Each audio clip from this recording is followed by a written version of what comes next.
오늘은 대강절 첫 번째 주일이자 교회력, 즉 교회 달력이 새로 시작되는 첫 주일입니다. 세상 달력에 비유하자면 오늘은 교회력의 새해 첫날이라고 말할 수가 있습니다. 한번 그림을 한번 보실까요? 이게 교회력이라는 겁니다. 교회가 교회력이라는 것을 만든 이유는 예수님의 생애를 중심으로 만들어진 교회력을 1년 동안 지키게 함으로써 그리스도인들이 매일의 삶을 예수님과 동행하게 하고자 함이 바로 그 이유입니다. 예수님의 탄생을 기다리는 대강절부터 해서 예수님의 또 돌아가심, 십자가에서 돌아가심을 준비하면서 사순절이 있고 부활절이 있고 또 성령 강림절이 있고 하는 그런 모든 것들이 예수님의 삶의 그 모든 사이클들을 다 여기에 담은 것이 바로 교회력이라는 거죠. 바로 예수님과의 동행, 이것이 우리의 삶이 되어야 한다는 것이 교회가 교회력을 만든 이유입니다.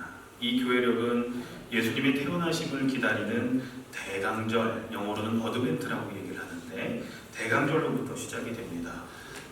여기 보시면 대강절이 보라색으로 되어 있잖아요. 저도 이 스토리 보라색이고 앞에도 보라색으로 되어 있죠. 성탄절 전 4주 동안 이 땅에 오실 예수님을 경건과 회개의 삶을 통해 한 주 한 주 기다리는 기간이 바로 대강절입니다. 대, 기다릴 때 한자로요. 강은 강림할 때 강 또는 내릴 때 강, 그 뜻을 가지고 있거든요. 그러니까 내려오시기를, 강림하시기를 기다리는 절기다라는 것이 이 대강절입니다. 대림절이라고 쓰기도 하는데 임재할 때 임이거든요. 그러니까 임재하시기를 기다린다라는 뜻을 가지고 있습니다. 같은 뜻인데요. 대강절 기간에 우리가 기억해야 할 가장 중요한 주제 중 하나는 바로 제가 매년 강조로 하면서 말씀드리지만 기다림이라는 겁니다. 기다림. 촛불이 앞에 안 켜진 것처럼 보이겠지만 보라색 켜져 있거든요. 촛불이 하나, 두 개 켜지는 것을 보면서 예수님을 향한 기다림이 점점 더 커지게 되는 거죠. 그렇다면 왜 예수님을 기다려야 할까요? 왜 우리는 예수님을 기다립니까? 예수님만이 우리 모든 삶의 문제의 해결자가 되어주시기 때문입니다. 여러분들 믿으시죠? 무조건 기다리라는 말이 아닙니다. 약속을 믿고 소망 중에 그리고 확신 가지고 기다리고 또 기다리라는 겁니다. 오늘 우리가 함께 읽은 예레미야 애가의 말씀도 기다림이 주요한 키워드가 되는 것이 바로 주요 단어가 되는 것이 기다림입니다. 25절부터 26절까지 한번 좀 쉬운 성경을 같이 읽겠습니다. 시작. 주께서는 주를 기다리는 사람이나 주를 찾는 사람에게 복을 주십니다. 주께서 구원하여 주시기를 참고 기다리는 것이 좋습니다 라고 얘기를 합니다. 이스라엘 백성들은 오랫동안 메시아를 기다렸습니다. 간절히 메시아가 자기들에게 오기를 기다렸습니다. 애타게 기다렸습니다. 왜냐하면 그들이 심한 고난 중에 있었기 때문이었습니다. 그리고 메시아만이 그들의 삶의 문제를 해결할 수 있다라고 굳게 믿고 있었기 때문이었습니다. 구약 성경의 마지막 책이 뭘까요? 말라기입니다. 말라기가 쓰여지고 난 뒤로부터 예수님께서 메시아로 이 땅에 오시기까지의 기간이 약 400년의 기간입니다. 이 400년의 기간을 신구약 중간기라고도 하는데요. 성서학자들은 이 기간을 침묵기라고도 얘기를 합니다. 왜냐하면 하나님께서 직접적으로 이스라엘 백성들에게 말씀하지 않았던 기간이기 때문에 침묵기라고도 얘기를 합니다. 하나님의 예언이 끊어졌다고 생각했습니다. 그리고 역사학자들은 이 기간을 이스라엘 역사 가운데 암흑기다라고도 얘기를 합니다. 왜냐하면 역사적으로 이스라엘 백성들이 가장 암울한 시기를 보냈던 때가 바로 그 400년의 기간이었습니다. 이러한 역사의 암흑기 속에서 그들은 메시아를 기다리고 또 기다렸습니다. 오늘 우리가 함께 부른 찬송가의 가사도 기다림에 대한 내용이죠. 한번 보여주실래요? 곧 오소서 임마누엘, 오 구하소서 이스라엘. 그 포로 생활 보달파 메시아 기다립니다. 기뻐하라 이스라엘, 곧 오시리라 임마누엘이라고 고백하죠. 이렇듯 기다림은 구약 성경 전체의 큰 주제였습니다. 그런데요, 이 기다림은요, 구약의 주제뿐만 아니라 신약의 주제이기도 합니다. 누가복음 2장에 보면 메시아를 기다리는 신실한 사람들 이야기를 소개하고 있는데 그 사람들이 바로 시므온과 안나였습니다. 그들은 이스라엘 백성들이 극심한 고통 중에 있던 그때 예루살렘 성전에서 간절히 메시아를 기다리며 기도하던 신실한 사람들이었습니다. 우리 교회도 이런 시므온과 안나와 같은 분들이 계십니다. 교회에서 기도도 하시지만 보이지 않는 곳에서, 가정에서 성도님들을 위해 성도님들의 가정과 건강과 삶의 문제를 해결해 주시기를 간절히 기도하며 기다리시는 신실하신 분들이 우리 교회에도 계십니다. 누가복음은 그들의 기다림을 다음과 같이 증언합니다. 조금 쉬운 성경을 읽으면요, 누가복음 2장 25절부터 32절인데요. 그런데 마침 예루살렘에 시므온이라는 사람이 있었는데 그 사람은 의롭고 경건한 사람이므로 이스라엘이 받을 위로를 기다리고 있었고 또 성령이 그에게 임하여 계셨다. 그는 주님께서 세우신 그리스도를 보기 전에는 죽지 아니할 것이라는 성령의 지시를 받은 사람이었다. 그가 성령의 인도로 성전에 들어갔을 때 마침 아기의 부모가 율법이 정한 대로 행하고자 하여 아기 예수를 데리고 들어왔다. 시몬이 아기를 자기 팔로 받아서 안고 하나님을 찬양하여 말하였다.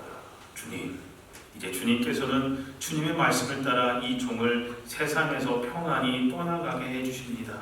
내 눈이 주님의 구원을 보았습니다. 주님께서 이것을 모든 백성 앞에 마련하셨으니 이는 이방 사람에게는 계시하시는 빛이요 주님의 백성 이스라엘에게는 영광입니다. 라고 시므온이 아기 예수님을 바라보자 그렇게 고백을 했습니다. 자기가 메시아를 만났다는 거죠. 누가복음 2장에 보면 안나라는 여인에 대한 이야기가 곧 이어서 또 나오게 됩니다. 36절부터 38절에 아셀 지파에 속하는 바누엘의 딸로 안나라는 여 예언자가 있었는데 나이가 많았다. 그는 84살이 되도록 성전을 떠나지 않고 밤낮으로 금식과 기도로 하나님을 섬겨왔다. 바로 이때 그가 다가서서 하나님께 감사를 드리고 예루살렘의 구원을 기다리는 모든 사람에게 이 아이에 대하여 말하였다라고 기록하고 있습니다. 이렇듯 누가복음을 기록한 누가는 오랫동안 메시아를 기다렸던 시몬과 안나의 이야기를 소개하면서 고난 중에 하나님의 약속을 믿고 기다림이 절대 헛되지 않음을 이야기합니다. 그리고 이 기다림이라는 주제는 신약 성경의 맨 마지막에 또 나오게 됩니다. 요한계시록은 신약 성경의 마지막 부분이고 신약 성경의 결론 부분에 해당되는 책이 요한계시록입니다. 근데 이 요한계시록의 주제가 무엇입니까? 바로 기다림입니다. 기다림. 성령님은 사도 요한을 통하여 요한계시록을 쓰게 하시면서 환난과 핍박 가운데 있었던 성도들에게, 왜냐하면 그 당시에 역사적으로 로마 제국의 압제가 엄청났거든요. 로마 황제의 핍박이 엄청났거든요. 핍박 가운데 수많은 성도들이 신앙을 버리는 일들이 일어났거든요. 하지만 그 성도들에게 고난 중에도 참고 기다릴 것을 권면하고 있는 말씀이 바로 요한계시록입니다. 이제 곧 주님께서 다시 오셔서 성도들을 위로하시고 그들을 새하늘과 새 땅으로 인도하실 것을 약속하십니다. 요한계시록 22장 12절부터 13절에 이렇게 기록되어 있습니다. 봐라, 내가 곧 가겠다. 나는 너희 각 사람에게 그 행위대로 갚아주려고 상을 가지고 가겠다. 나는 알파와 오메가, 처음과 마지막이며 시작과 끝이다. 주님께서 이렇게 말씀하시자 성도들은 이렇게 다음과 같은 말로 화답합니다. 요한계시록 22장 20절 같이 읽어볼까요? 시작. 아멘. 주 예수여 오시옵소서. 아멘. 아멘 주 예수여 오시옵소서라고 고백을 합니다. 아멘 주 예수여 오시옵소서라는 말을 아람어로 예수님이 사용하셨던 언어로 바꾸면 마라나타라는 말이 됩니다. 그저 단순한 바람이 아닙니다. 비록 고난 중에 있지만 소망을 품고 기다리고 또 기다리라는 겁니다. 그저 단순한 기다림이 아니라 하나님의 약속을 믿고 하나님의 때와 하나님의 방법을 기다리고 또 기다리라는 겁니다. 그러한 기다림이 있기에 소망과 약속에 대한 굳건한 믿음이 있기에 우리는 현재의 고난 중에도 희망의 끈을 놓지 않을 수 있는 것이라는 겁니다. 희망의 끈을 놓아버리는 것을 우리는 절망이라고 얘기를 합니다. 절망, 언제 절망합니까? 희망을 잃어버릴 때 절망하죠. 그런데요, 하나님의 약속을 믿고 기다리는 그리스도인들은 우리는 절대로 절망하지 말아야 합니다. 왜요? 하나님이 우리의 삶의 절망 가운데 개입해 주시면 성령님을 통해 그 절망의 상황을 반드시 희망으로 이끌어 가실 것이기 때문입니다. 여러분들 믿으시죠? 사랑하는 성도님들, 기도는 길어도 응답은 순간이며 고난은 길어도 기적은 순간입니다 라는 말이 있습니다. 우리 한번 보여주실래요? 전화기 끄시고요.